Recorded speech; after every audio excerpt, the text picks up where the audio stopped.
네, 저희 중국 북한 접경 지역 아울리치 팀 어제 잘 출발했고요. 지금 단동에 잘 도착했다고 연락이 왔습니다. 그럼 계속해서 기도해 주시고 한 3,000km, 4,000km 굉장히 먼 여정을 갑니다. 저도 오래전에 한번 그 코스 따라서 이렇게 갔는데 아무튼 굉장히 빡빡하고 타이트하고 또 갈아타기도 많이 갈아타고 굉장히 좀 복잡해요. 그래서 아무튼 예측하고 다 또 좋은 가이드가 이렇게 이끌어 가긴 하지만 또 중간중간에 또 어려움 당치 않도록 또 제가 오바댜 목사님 어제 새벽 예배 공항 가시기 전에 또 오셨더라고요. 그래서 같이 제가 잠깐 기도해 드리면서 하나님 좋은 분별력 주시고 리더십 주시고 또 정확하게 잘 판단해서 잘 이끄실 수 있게 해달라고 좀 기도했는데 여러분 계속해서 좀 그렇게 기도해 주셨으면 좋겠습니다. 오늘 우리 주신 하나님의 말씀은 여호수아서 8장 1절에서 7절까지 말씀입니다. 여호수아서 8장 1절에서 7절까지 말씀 우리 같이 한번 한 절씩 교독해서 읽어볼까요? 제가 먼저 1절 읽겠습니다. 그때 여호와께서 여호수아에게 말씀하셨습니다. 두려워하지 마라. 낙심하지도 마라. 모든 군사들을 이끌고 일어나 아이로 올라가거라. 보아라, 내가 아이 왕과 아이 백성과 성과 땅을 다 내 손에 넘겨주었다. 너는 여리고와 여리고의 왕에게 한 것처럼 단 그들의 전리품과 가축들은 너희가 전리품으로 챙겨도 줬다. 너는 성 뒤로 가서 매복하고 있어라. 그래서 여호수아와 모든 군사들은 일어나 아이를 치려고 출전했습니다. 여호수아는 가장 잘 싸우는 용사 3만 명을 뽑아 밤을 틈타 보내며 그들에게 명령했습니다.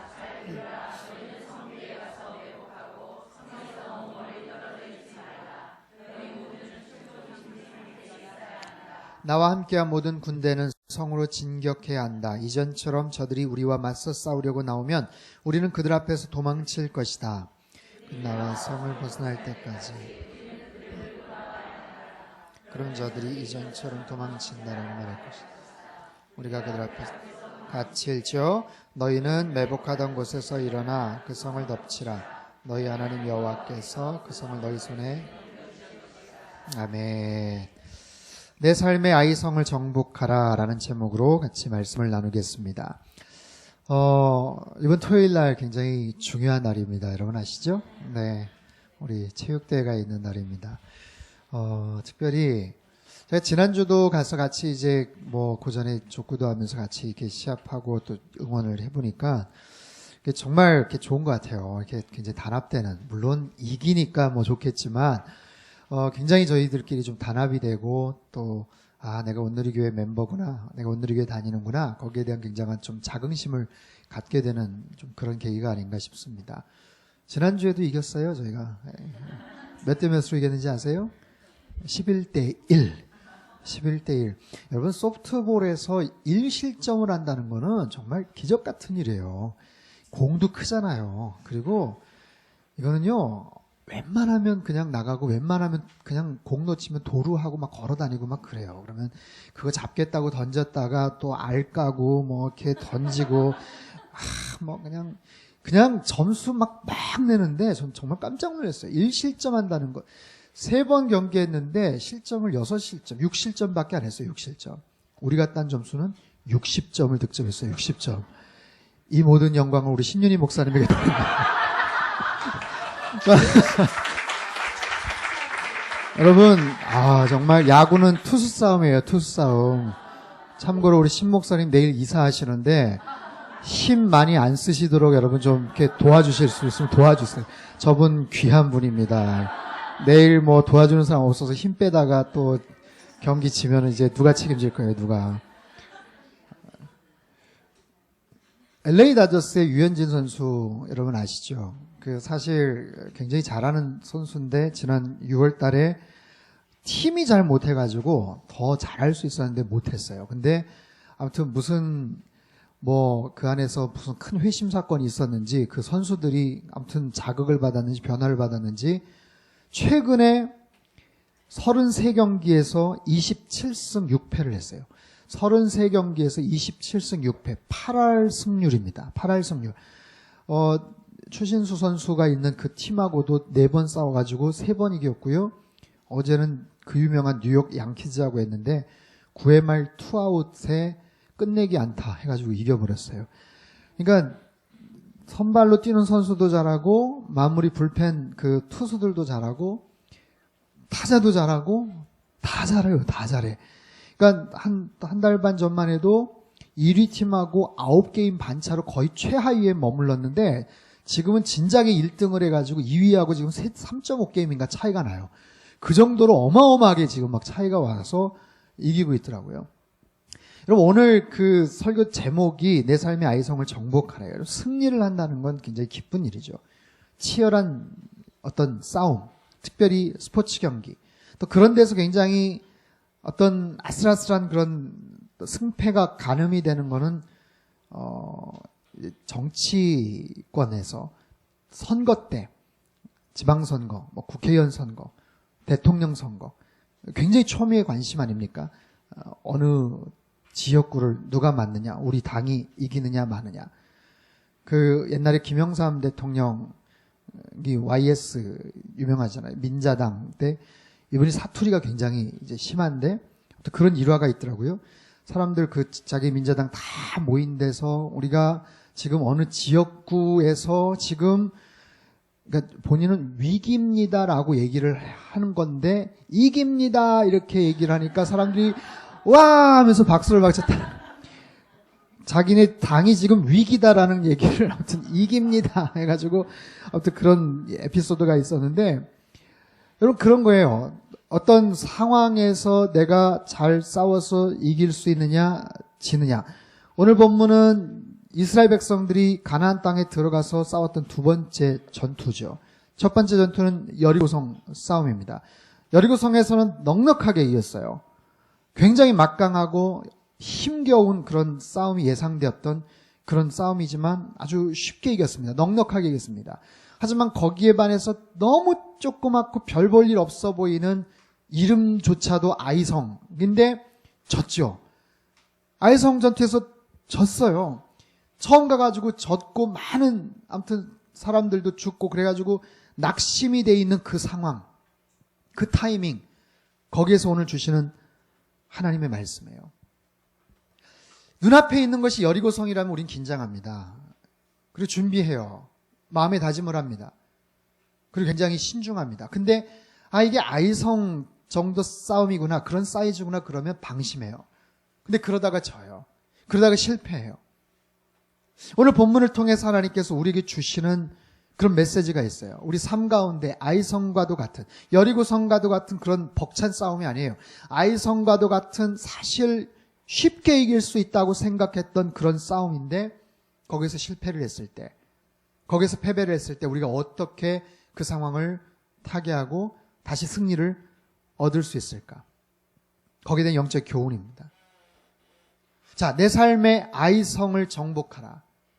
내가 어떤 아이성과의 싸움에서 만약에 실패를 했을 때 그 첫 번째, 그 실패에서 먼저 잘 배워야 합니다. 우리 1절 말씀을 한번 더 읽어볼까요? 본문 1절 말씀 읽겠습니다. 시작.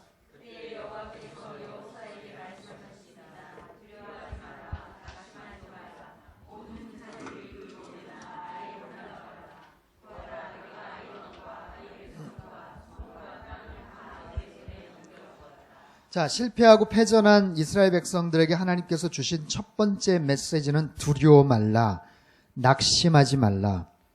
두려워 말라, 낙심하지 말라. 그들은 실패했어요. 왜 실패했죠? 왜 실패했죠? 사실상 그들의 실패는 아간이라는 사람 한 사람의 범죄 때문에 실패하는 거예요. 그래서 어떻게 됩니까? 나중에 추적해서 그 가족들을 찾아냈고 아간을 찾아냈고 결국에 그 가족들을 돌에 쳐서 사실은 죽게 됩니다. 그 장면을 보면서 그 사람들은 한쪽은 분노하고 저 가족 때문에 저 아간 때문에 우리가 실패했구나. 그것 때문에 분노했지만 한편으로는 굉장히 두려웠을 거예요. 야, 이거 무섭다. 그래도 같이 여기까지 고생해서 여기까지 왔는데 그리고 자기가 잘못했다고 얘기했는데 저렇게 끔찍하게 죽이나. 아마 그 모습을 보면서 그 사람들은 여러 가지 감정들이 교차했었을 겁니다.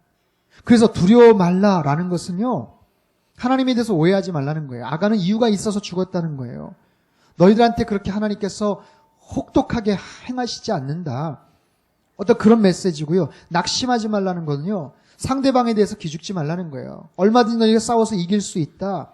너희가 승리할 수 있는 방법과 비결을 내가 가르쳐 주겠다라는 거예요. 그러면서 하나님이 다시 시작해봐라. 다시 시작해봐라. 하나님께서 그들에게 승리를 약속하십니다. 여러분, 오늘 이 말씀은 우리에게 동일하게 적용할 수 있어요. 그들 분명히 첫 번째 싸움에서 실패했습니다. 그래서 절망합니다. 아간의 범죄 사실을 알고 분노합니다. 속상해합니다. 그리고 두려워합니다. 하지만 거기서 머물러 버리면 안 돼요. 다시 딛고 일어서야죠. 다시 시작해야죠. 여러분, 사람들은요, 크고 작은 실패를 경험합니다. 매번 성공만 하는 사람이 어디 있겠어요? 늘 어떤 상황에서 좌절하고 넘어지고 실패하고 절망하죠. 실패는 누구에게나 다 동일하게 적용이 되는 거예요. 그러나 그 실패를 당했을 때 그것을 어떻게 내가 교훈으로 삼느냐. 실패를 통해서 배워야 돼요. 뭘 배워야 될까요? 내 문제가 뭔가? 이게 어떤 상황에서 그랬나? 내 한계가 뭔가? 내가 다시 보충해야 될 것이 뭔가? 내 자신의 약함이 뭔가? 내가 어떻게 해봤더니 안 되더라. 그래서 실패하고 좌절할 수 있지만 여러분, 거기에서 머무르면 안 되고 그걸 통해서 뭔가 딛고 일어서야죠. 여러분, 인생에서 실패는요, 비극도 아니에요.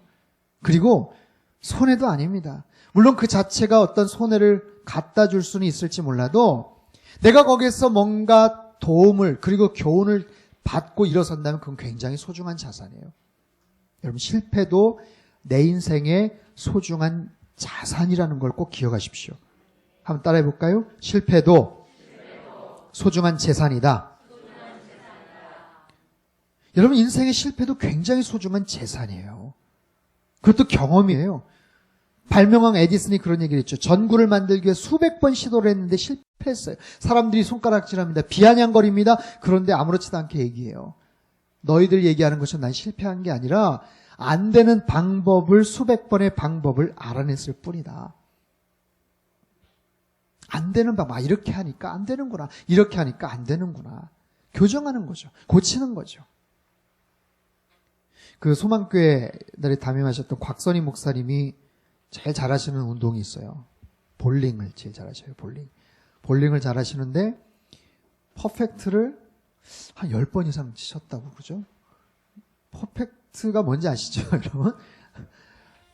1프레임부터 12프레임까지 한 번도 미스하지 않는 거예요. 그러면 300점이 나와요. 300점. 근데 그 퍼펙트를 10번을 넘게 하셨대요. 근데 그런 얘기를 하시더라고요. 매번 던지실 때마다 문제가 생기면 그 다음 던질 때는 그 부분을 계속해서 생각한다는 거예요. 내가 왜 여기서 틀렸지? 스텝이 틀렸나? 아니면 손 방향이 좀 틀렸나? 그럼 그 다음에는 계속 그거를 생각한대요. 그래서 그거를 교정한다는 거예요. 그런 식으로 해서 조금씩 틀리는 부분들을 계속해서 보완을 하고 완벽하게 만들어 가니까 나중에는 굉장히 고득점이 나오더라라는 그런 얘기를 하시더라고요. 사랑하는 교우 여러분, 혹시 여러분 요즘 내가 좀 뭔가 실패했다라는 혹시 느낌을 혹시 갖고 계시지 않나요? 내가 왜 이런 부분들에 대해서 이렇게 무력하지? 내가 이 부분을 왜 이렇게 잘 못하지? 왜 이런 부분을 틀리지? 그래서 혹시 그런 기억과 그런 감정 상태에서 계속 혹시 머물고 계시지 않나 모르겠어요. 오늘 7월 마지막 날입니다. 7개월 후딱 가버렸어요. 어떠세요? 7개월 동안 어떻게 지내셨어요? 연초에 계획하시고 소망하신 일들 잘 이루어 오셨나요? 아니면 늘 그랬듯이 잘 못하고 혹시 그런 부분이 혹시 있나요? 요즘 내가 마음속에 갖고 있는 어떤 실패감 같은 것들이 혹시 있나요? 그게 뭔지 한번 구체적으로 한번 떠올려 보세요. 오히려 구체적으로 한번 생각해 보세요. 내가 뭐 때문에 지금 마음이 어려운지, 무엇 때문에 내 마음이 약간 그런지, 다운이 돼 있는지. 그렇다면 그 부분을 정확하게 캐치하시고 그거를 실패하지 않도록 한번 만들 수 있다면 얼마나 좋을까요? 사람들은요, 대개 같은 문제에서 다시 반복해서 넘어지는 경우들이 많아요. 아까 그 곽 목사님이 얘기한 것처럼 그 부분을 다시 번복되지 않도록, 다시 한번 실패하지 않도록 일단 마음의 용기와 담대함을 갖고 좌절하지 않도록 여러분 내 마음을 담대하게 갖는 것이 먼저 중요합니다. 하나님 먼저 말씀하세요. 두려워하지 마라. 낙심하지 마라. 여러분 절대로 낙심하지 않게 되기를 바랍니다. 두려워하지 마세요. 어떤 것도. 낙심하지 마세요. 내가 노력하다 안 되는 게 분명히 있어요. 내가 원치 않는 실패를 경험할 수도 있습니다. 그렇다고 낙심하지 마세요. 잘 하려고 했잖아요. 잘 하려고 내가 애를 썼잖아요. 최선을 다했잖아요. 살다 보면 아이들 키우다 보면 잘 안 되는 부분도 있어요. 힘든 부분도 있어요. 지치고 어려울 때도 있어요. 비즈니스나 직장 생활도 굉장히 속상하고 어려울 때 있어요. 하지만 그런 상황에서도 그것 때문에 좌절하고 넘어지는 것이 아니라 주님께서 말씀하신 것처럼 두려워하지 마라. 절망하지 마라. 다시 일어서라고 주님 말씀하세요.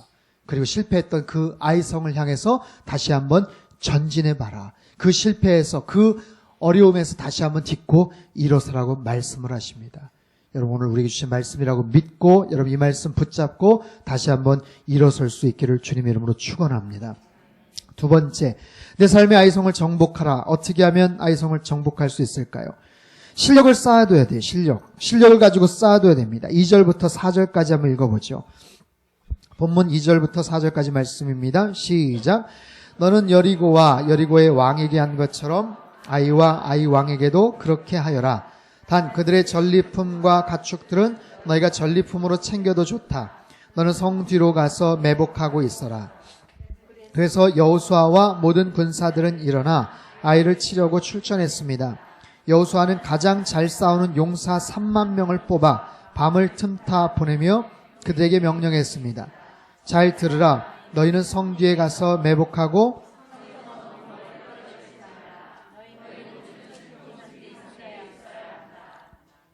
자, 첫 번째 싸움에서 3,000명을 보냈다가 크게 패배를 합니다. 근데 이번에는 정예 용사 3만 명을 뽑아서 그것도 밤을 틈타 보내는 거예요. 아이성 전투와 여리고 전투는 여러 가지 면에서 비교가 됩니다. 먼저 하나님께서 허락하신 게 있어요. 뭐죠? 전리품을 가져도 좋다. 전리품이란 건 뭡니까? 전쟁에서 승리한 나라가 패배한 나라의 그 모든 물건들을 하나의 선물처럼 보상처럼 가져가는 거예요. 근데 이미 싸움도 하지도 않았어요. 근데 하나님께서 전리품 가져가도 좋다. 뭐예요? 승리할 것이라는 보장이죠. 여리고 성에서는 전리품 가져가면 안 된다고 그랬죠. 그건 첫 번째 싸움이고 하나님이 거룩한 성전이기 때문에 하나님이 그거를 취하시겠다. 근데 거기다가 아간이 손을 대서 그렇게 된 거잖아요. 근데 두 번째 아이성 전투에서는 전리품 가져가도 좋다라고 말씀을 하세요. 보세요. 여리고 전투와는 달리 전리품을 가져갈 수는 있지만 대신 전쟁은 직접 해야 돼요. 전략을 가르쳐 주시지만 방법은 가르쳐 주셨지만 그 치열한 싸움은 3만 명과 같이 가서 직접 치러야 돼요. 이게 달라요. 여리고성 전투 때는 그들이 한 게 아무것도 없어요. 그냥 맴도는 것, 소리 한번 크게 지르는 것, 그게 전부입니다. 그게 전부예요. 한 거 아무것도 없어요. 그냥 뺑뺑 돌기만 했어요. 근데 두 번째 전투에서는 그들이 직접 싸워야 되는 거예요. 왜 하나님께서 여리고 전투하고 달리 두 번째 전투에서 직접 싸우라고 하셨을까요? 하나님은 기적을 얼마든지 행하실 수 있는 분이시잖아요. 그럼 보란듯이 아이성 그냥 무너뜨려 버리면 얼마나 기분이 좋겠습니까? 얼마나 정말 기분이 인커리지 되고 업되겠어요. 근데 아니에요. 하나님이 방법은 가르쳐 주시지만 그 싸움은 직접 하라고 말씀하세요. 모든 전투마다 하나님 기적을 행하실 수 있는 분이시지만 모든 전투마다 기적을 통해 이기게 하시지는 않으셨어요. 직접 하라. 3만 명의 용사를 뽑아서 직접 가라. 최강의 실력자들을 직접 뽑아서 가라. 여러분 세상의 모든 일이 다 그렇습니다. 자기의 준비됨 없이 절대로 성공하는 사람 없어요. 이길 수 있는 방법 없어요. 운이나 요행, 기적, 하나님 앞에 기도, 그것도 자신의 실력과 준비됨이 사실 뒤따라야 돼요. 그 싸움에서 이기려면 아무리 작고 별것 아니 보잘것 없어 보이는 아이성 전투라고 해도 자신들의 실력을 갖추고 최선을 다해서 싸우지 않으면 승리할 수가 없습니다. 트와일라 타프라는 세계적인 무용가가 있어요. 이 사람이 책을 하나 썼는데 천재들의 창조적 습관이라는 책에 보면 이런 얘기를 해요. 음악가에는 공부할 악보가 있고 배우에게는 연습을 할 수 있는 대본이 있지만 무용수들은 적어둘 곳이 없다는 거예요. 그렇죠. 무용수들은 어디다 그걸 적어둡니까? 그래서 할 수 있는 방법이 자기의 몸에다가 그것을 기억시키는 거예요. 자기의 머리에다가, 자기의 몸에다가, 자기의 패턴에다가, 동작에다가, 근육에다가. 그렇기 때문에 날마다 매일같이 그 강수진 그 발레리나 발처럼 정말 그렇게 연습하지 않으면 안 된다는 거예요. 음악가에 있어서 악보처럼, 배우에게 있어서 대본처럼 무용수에게는 몸 자체가 하나의 연습 공간이고 노트고 정보를 담아놓을 수 있는 지식 창고라는 거예요. 스텝이나 동작이나 패턴이나 턴이나 이런 모든 것들. 그렇기 때문에 그것을 위해서 그 세계적인 무용수가 되기 위해서 자기가 얼마나 많은 훈련과 그런 연습을 했는지를 기록을 해놨어요. 김연아 선수가 그러잖아요. 정말 한 번의 점프, 3회전 점프에 성공하기 위해서 수천 번 이상을 뛰지 않으면 안 된다. 매번 경기에 설 때마다 두렵다는 거예요. 실수하면 어떡하나? 근데 믿음이 있어요. 자기의 몸이 기억하고 있다는 거.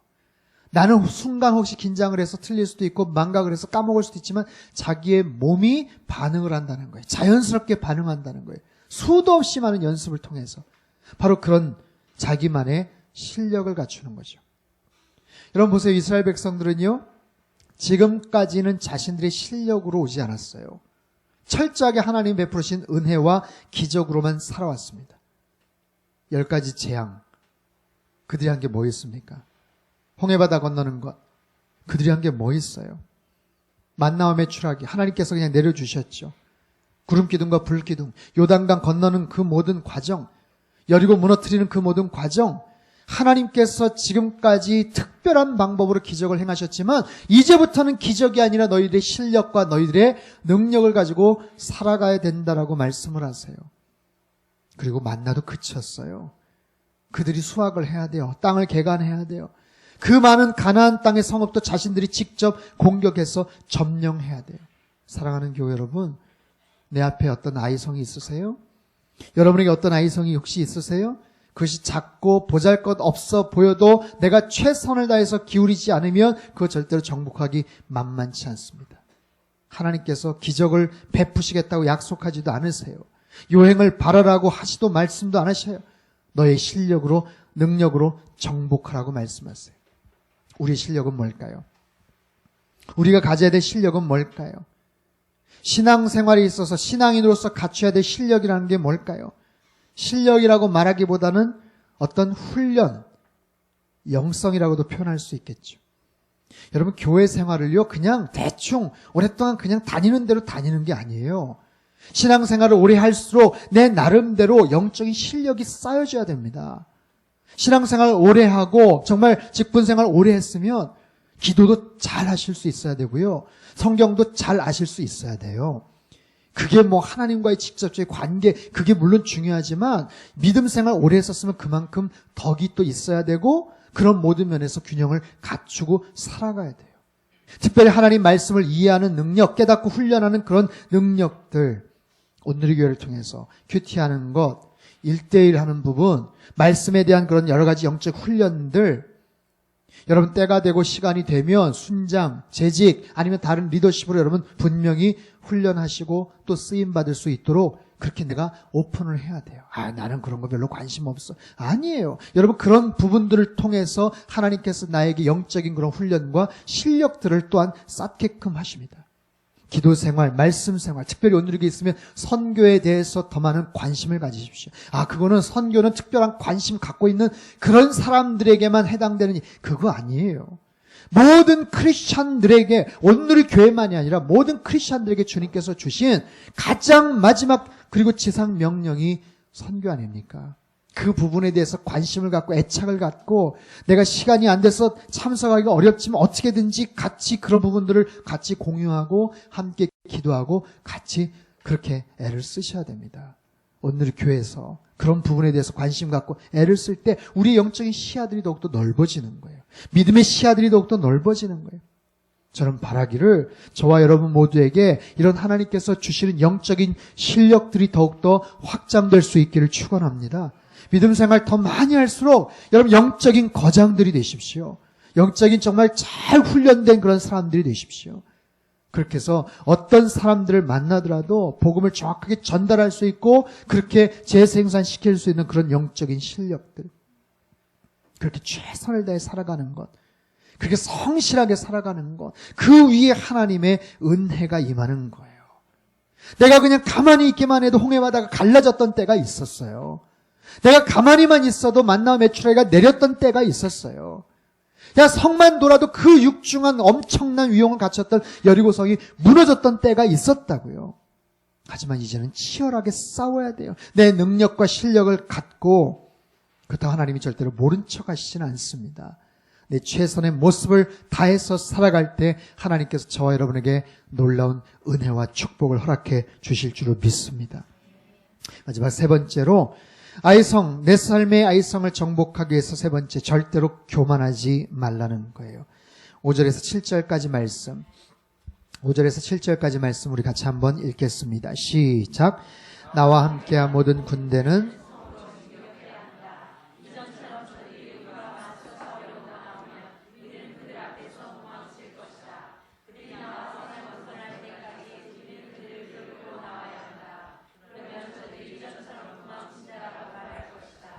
우리가 그들 앞에서 도망칠 때 너희는 매복하던 곳에서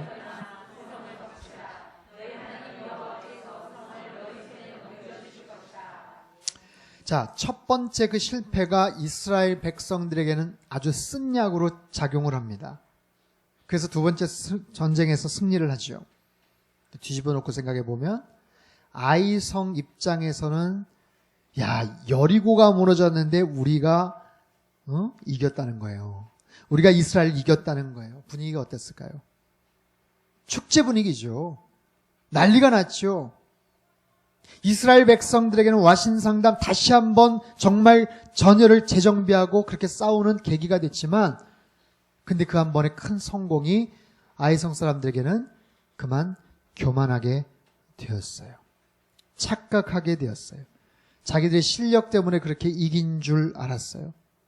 5절과 6절을 한번 가만히 보세요. 5절과 6절에 반복되는 한 단어가 나와요. 표현이 나와요. 나와 함께한 모든 군대는 성으로 진격해야 한다. 이전처럼. 밑줄을 그어보세요. 6절. 우리는 그들을 끌고 나와야 한다. 그러면 저들이 이전처럼 도망친다. 이전처럼. 이전처럼이라는 말은 뭐예요? 처음과 같이란 뜻입니다. 처음처럼이란 뜻이에요. 여러분, 처음처럼. 책 제목도 있고. 여러분, 그 굉장히 근사한 표현이에요. 처음처럼. 뭐 생각나시는 건 아니죠? 처음처럼. 이 말은요, 초심을 갖는다는 의미에서 굉장히 긍정적이고 좋은 그런 표현입니다. 근데 살짝 뒤집어 생각해 보면 언제나 처음처럼. 이게 초심을 갖는 그런 의미의 긍정적인 미닝도 있지만 늘 그런 것처럼 약간 구태의연하고 반복되는 표현으로 작용할 때는 부정적으로 쓰여져요. 아이성 사람들이 그래서 한 번의 승리에 도취해서 똑같은 방법을 사용합니다. 이전처럼, 지난번처럼, 아까메치로, 이게 뭐 사투리죠? 예? 또 이길 거라고 생각을 하는 거예요. 또. 지난번처럼만 우리 또 이길 거야. 이건 교만이죠. 착각이죠. 교만은 패망의 선봉이에요. 교만하면 승리할 수가 없어요. 아니, 설령 승리를 했다고 해도 그 승리를 지속시킬 수가 없습니다. 그래서 늘 겸손해야 돼요. 늘 배우는 자세로 나아가야 돼요. 여러분, 이스라엘에게는 아이성 전투가 마지막 전투가 아니에요. 이제 막 시작했을 뿐입니다. 가나안 땅에 들어가서 몇 개 부족의 그 싸움에서 승리를 했는지 아세요? 31개 부족이에요. 31개 부족. 이제 첫 번째 승리, 이제 두 번째 승리인 거예요. 요당 서편에 31개 부족을 물리쳐야 돼. 숱한 싸움을 해야 되고 영토를 계속 또한 지키고 있어야 돼. 지키고. 그러려면 한 번의 승리도 중요하지만 그 승리를 지키는 것도 쉬운 일이 아닙니다. 절대로 교만하고 방심해서는 안 되죠. 3년 전에 애플사가 라이벌 기업 마이크로소프트사를 제치고 세계 IT 부문 업계를 석권을 했어요. 1위를 차지했어요. 사실 마이크로소프트사는 빌 게이츠가 현역 시절에 있었을 때 부동의 1위를 수년 동안 했던 기업이에요. 누구도 따라올 수 없었던, 애플 상대가 안 됐어요. 한때는 그 자산 규모나 이게 30배 이상 차이가 났던 그런 회사입니다. 비교 자체가 안 됐던 거예요. 근데 빌 게이츠가 마이크로소프트사를 은퇴하고 나서 마이크로소프트사는 계속 윈도우 시리즈, 오피스 소프트웨어만을 고집했어요. 근데 정말 희대의 천재였던 스티브 잡스가 계속해서 기술 개발을, 디자인 개발을 힘썼죠. 앞서 보고 유선시대에서 무선시대, PC에서 디지털 휴대기기, 하드웨어에서 소프트웨어 컨텐츠 중심으로 계속해서 판도를 치고 나가면서 아이팟 만들었죠. 아이폰 만들었죠. 아이패드 만들었죠. 제가 아이팟 처음 봤었을 때 정말 깜짝 놀랐어요. 깜짝. 너무 신기해가지고 이렇게 조그만 거를 그때 맞춤 전도 집회 기획하시는 우리 여성민 목사님이 사실 얼리 어답터예요. 굉장히 그런 거 좋아하시고 하시는데 어느 날 저한테 이 포켓에서 보여주시는데 와 정말 너무 신기해가지고 그런 충격을 받았어요. 대부분 그때. 그러다가 이제 뭐 아이폰 나오고 아이패드 나오고 완전히 그 흐름과 판도를 완전히 바꿔놨잖아요. 그리고 나서 1위를 차지했죠. 그 애플사에 도전을 했던 기업이 어디예요? 삼성이죠. 삼성이에요. 삼성이 도전을 했어요. 2009년 3분기부터 올 1분기, 2013년 1분기까지, 1, 4분기까지 총 15분기 동안 삼성이 애플을 한 번도 앞서지를 못했습니다. 엊그제 근데 신문 나왔어요. 이번 2분기에 처음으로 앞섰어요. 삼성 52억 달러, 애플 46억 달러. 처음으로 앞섰어요. 그럼에도 불구하고 이건희 회장이 계속해서 막 푸시를 하는 거예요. 그러니까 그런 세계에서는요, 영원한 1위가 없어요. 조금만 방심하면, 조금만 교만하면 언제든지 1위 자리를 빼앗기게 되기 때문에 그래요. 동부 아이비리그의 유명한 콜롬비아 대학에 번트 슈미트라는 교수가 있어요. 이 번트 슈미트가 아주 유명한 말을 했어요. 거룩한 소를 죽여라. 거룩한 소를 죽여라. 카우, 거룩한 소. Holy cow. Kill the holy cow. 기업에게 했던 메시지. 이게 뭐냐면 특별히 힌두교의 경우는 소라는 게 가장 신성시하는 동물이잖아요. 비켜가잖아요. 자기네들이 소 풀 뜯는다고. 길에 소가 이렇게 잠자고 있으면 비켜가거나 기다리잖아요. 근데 그 거룩한 소를 죽이라는 거예요. 인도 사람에게, 힌두교도들에게는 이 말은 상상할 수 없는 무례한 말입니다. 어떻게 감히.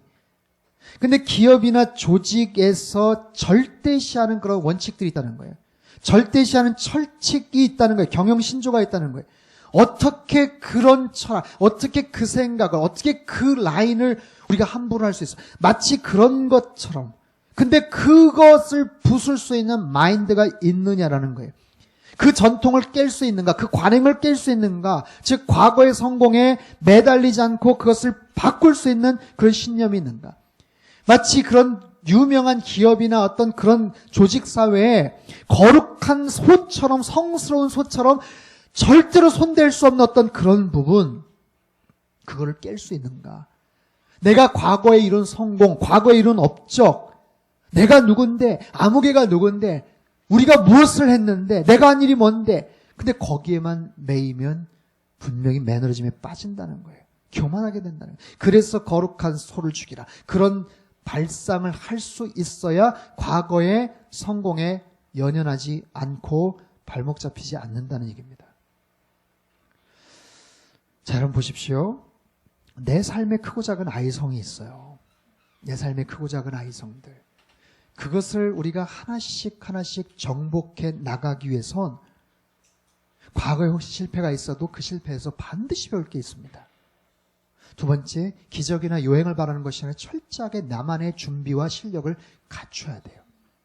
세 번째, 절대로 교만해서는 안 돼요. 그렇다면 그 아이성을 왜 정복해야 될까요? 우리들이 그런 아이성을 정복함으로 인해서 얻어지는 혜택과 그 블레싱은 도대체 어떻게 사용되어야 될까요? 나에게 하나님께서 주신 그런 업적과 그런 성공과 그런 여러 가지 블레싱들을 우리는 어떤 모습으로 베풀면서 살아가야 될까요?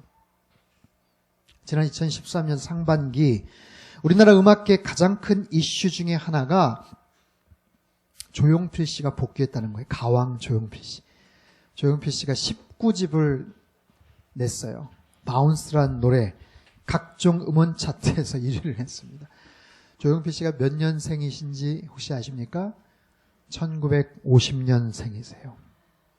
1950년 올해 나이 60이 넘었죠?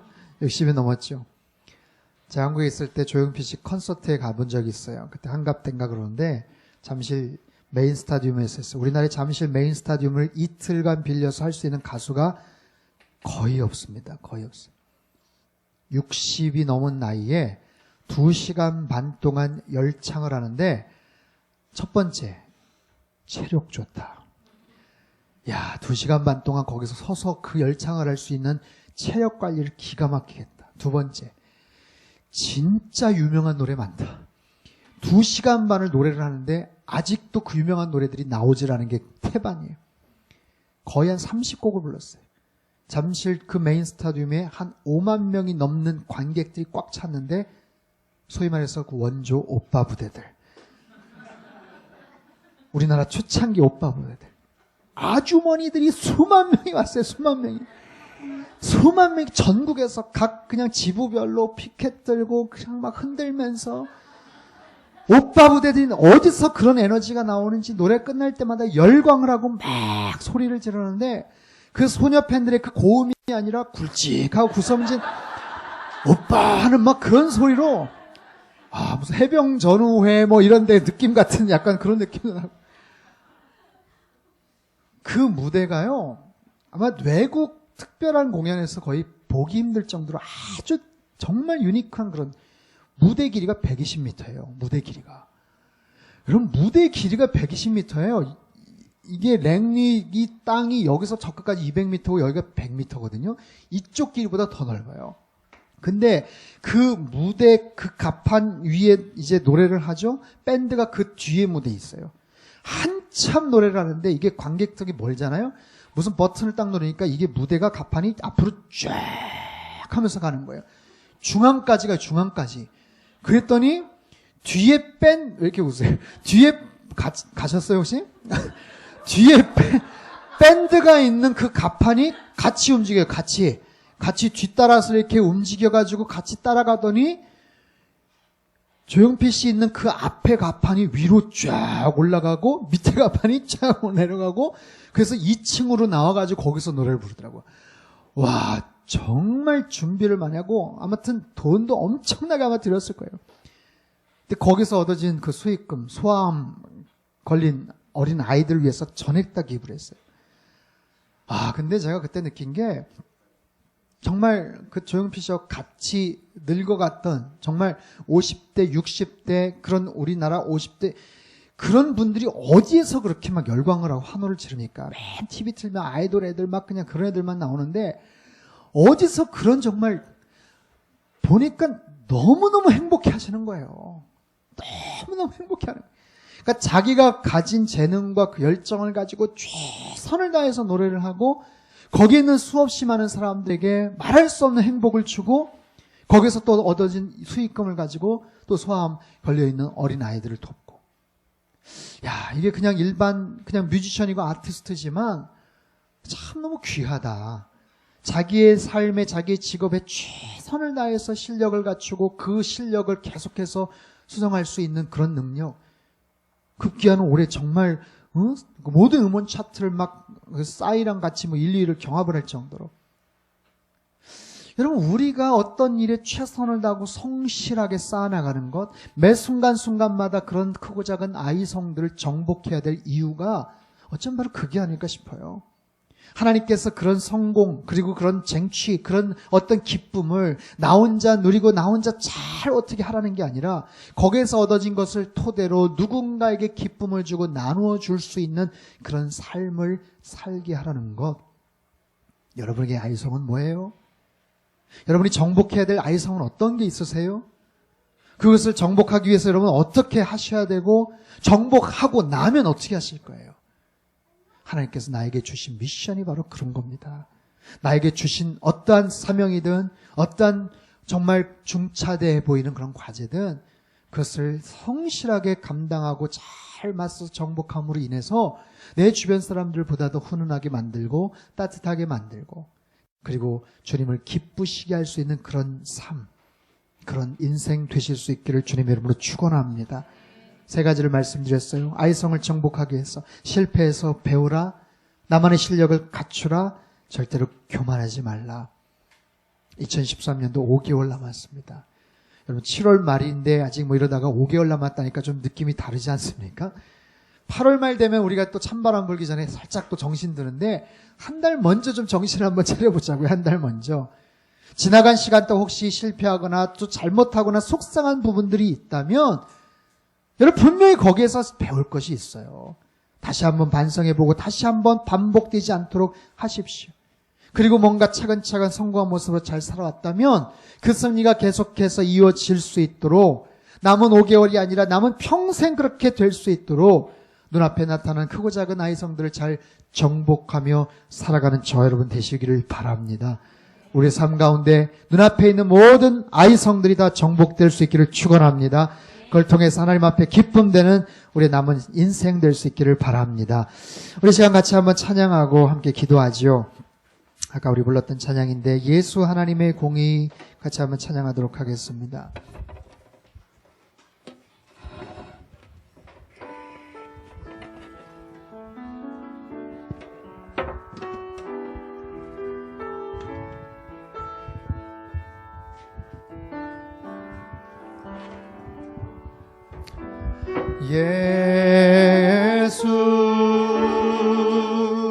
예수 하나님의 공의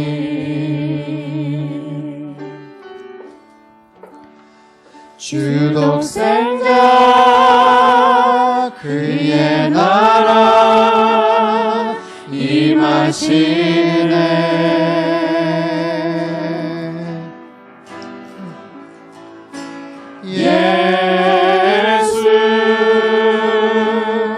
재물이 되신 주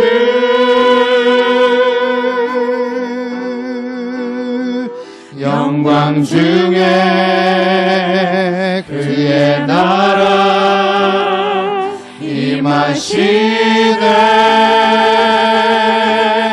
임하시네 주의 나라 영원하며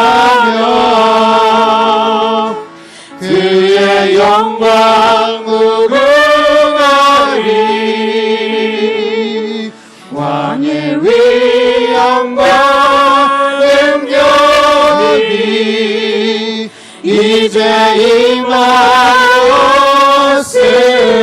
임하였으니 주의 주권과 주의 통치와 주의 나라 힘과 권세 임하네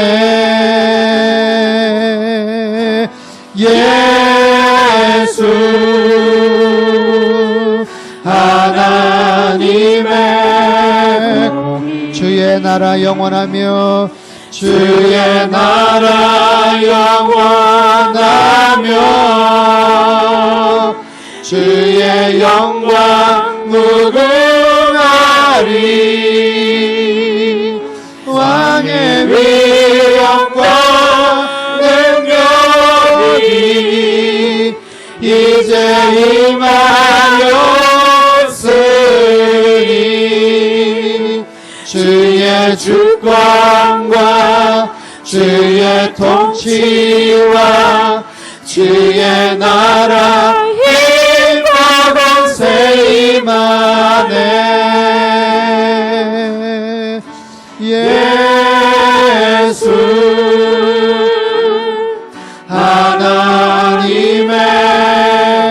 주의 주권과 주의 통치와 주의 주권과 주의 통치와 주의 나라 힘과 권세 임하네.